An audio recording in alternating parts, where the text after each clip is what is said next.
에베소서 4장 25절에서 5장 4절까지의 말씀, 새로운 의복이라는 제목으로 말씀 함께 나누겠습니다. 오늘 말씀은 에베소서 4장 앞부분에서 말한 옛사람을 벗고 새사람을 입으라는 말씀의 실제적인 적용이라고 할 수 있습니다.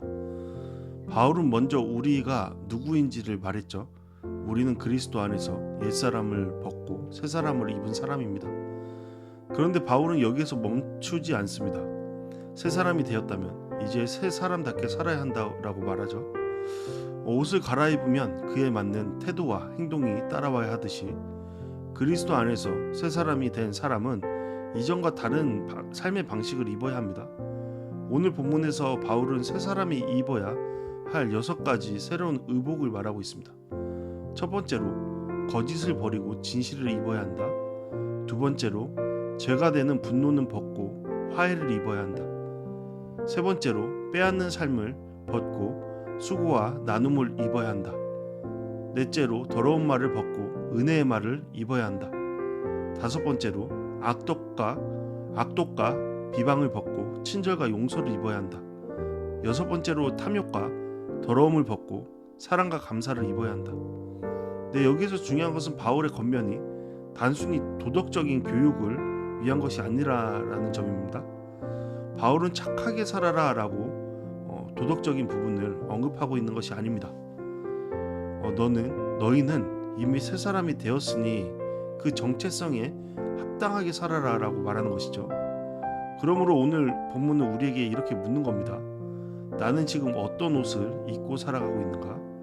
나는 아직도 옛사람의 옷을 붙잡고 있는가?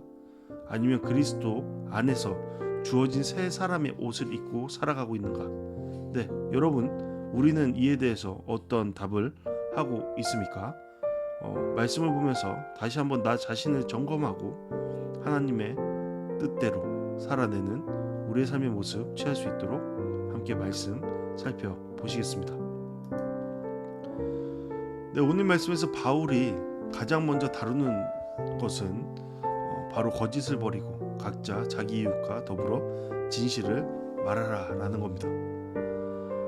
바울은 거짓을 버리라고 말하죠. 여기서 거짓은 단순히 사실과 다른 말을 하는 것만을 의미하지 않습니다. 자신을 감추기 위해 꾸며내는 말, 관계를 조종하기 위해 왜곡하는 말, 과장하는 말, 책임을 피하기 위해 둘러대는 말, 공동체 안의 신뢰를 무너뜨리는 모든 말을 여기에 포함하는 겁니다. 거짓은 이렇듯 늘 관계를 무너뜨리죠. 왜냐하면 관계는 신뢰 위에 세워져야 하기 때문입니다.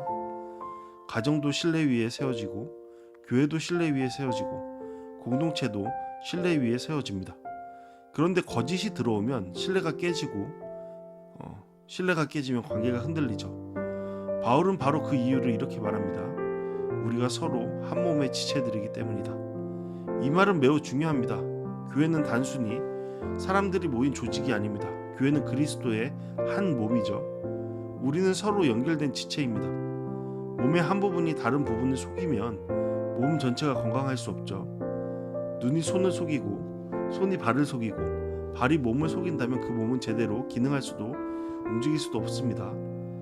마찬가지로 그리스도의 몸 된 공동체 안에서 거짓은 단순한 개인의 실수가 되는 것이 아닙니다. 그것은 몸 전체를 병들게 하는 겁니다.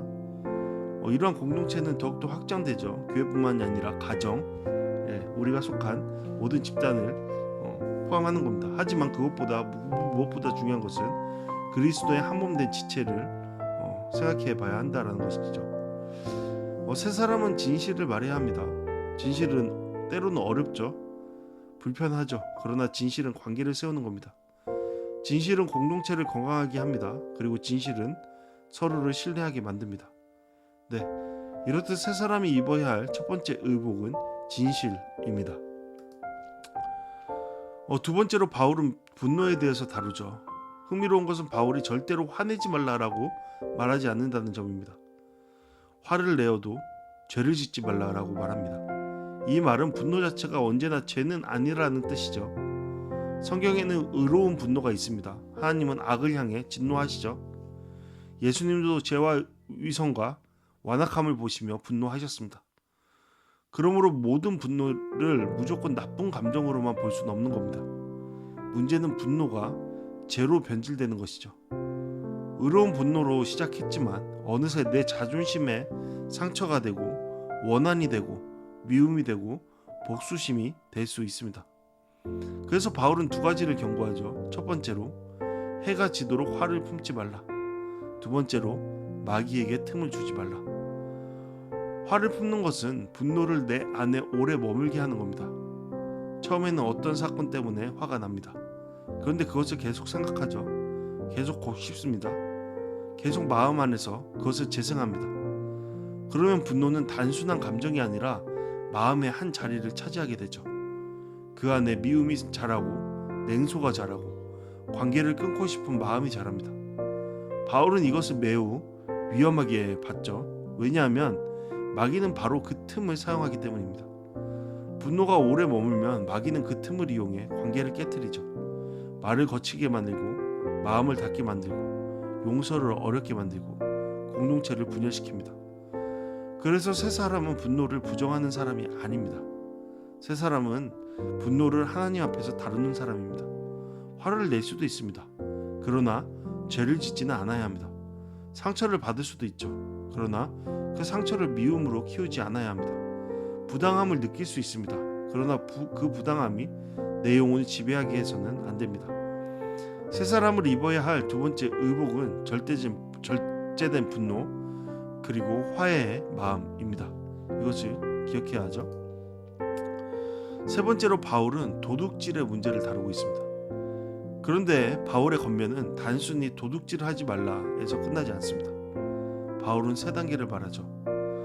도둑질 하지 말라, 자기 손으로 수고하라, 가난한 사람들에게 나누라. 이것이 복음이 만드는 변화입니다. 옛사람은 빼앗는 사람입니다. 자기 욕망을 위해 다른 사람의 것을 취하는 겁니다. 자기 필요를 위해 다른 사람의 몫을 침범하는 겁니다. 하지만 새 사람은 다르죠. 새 사람은 자기 손으로 수고합니다. 그리고 수고의 열매를 자기만을 위해 사용하지 않고 다른 이들과 함께 나눕니다. 여기서 변화의 방향이 매우 중요하죠.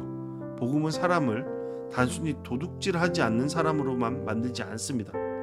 복음은 사람을 나누는 사람으로 만들죠. 죄를 멈추는 것으로만 충분하지 않습니다.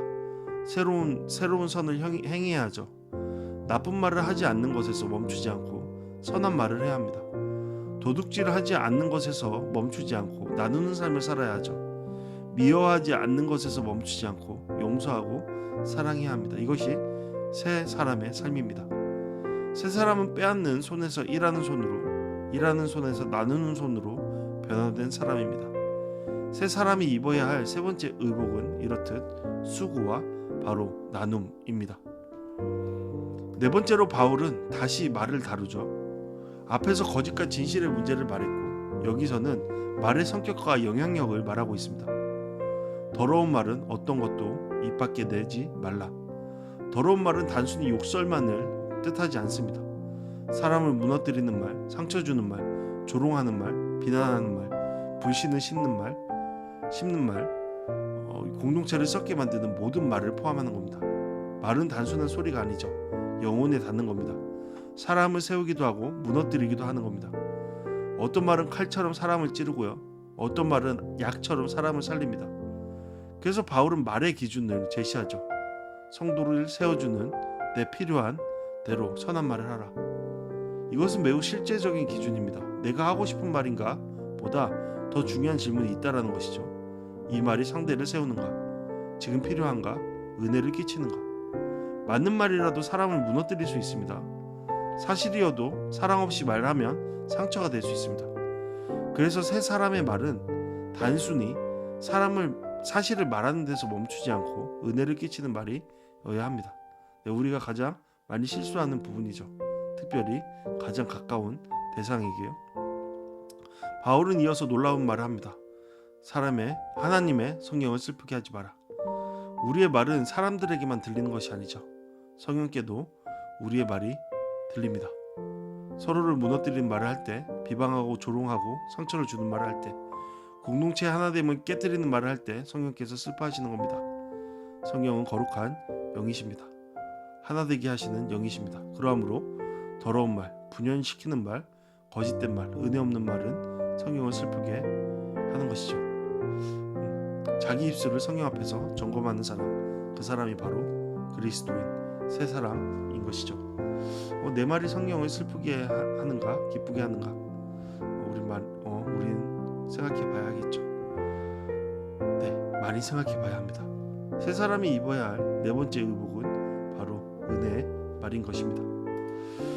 다섯 번째로 바울은 우리가 버려야 할 것과 입어야 할 것을 분명하게 대조하는데요. 먼저 버려야 할 것이 있다면 악독, 분노, 화내는 것, 고함치는 것, 비방, 악의, 이것들은 모두 관계를 파괴하는 태도와 말입니다. 악독은 마음에 쓴뿌리가 있는 상태죠.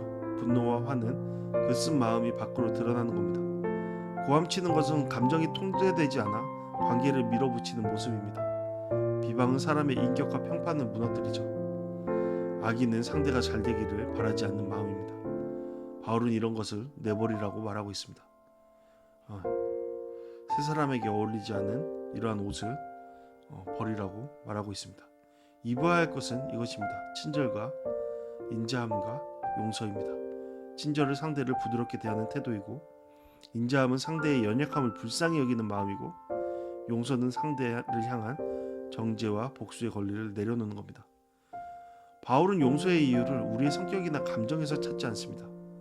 하나님이 그리스도 안에서 우리를 용서하신 것처럼 우리 또한 그렇게 용서해야 된다는 겁니다. 우리가 먼저 용서받았기 때문이죠. 용서는 상대가 받을 자격이 있기 때문에 하는 것이 아닙니다.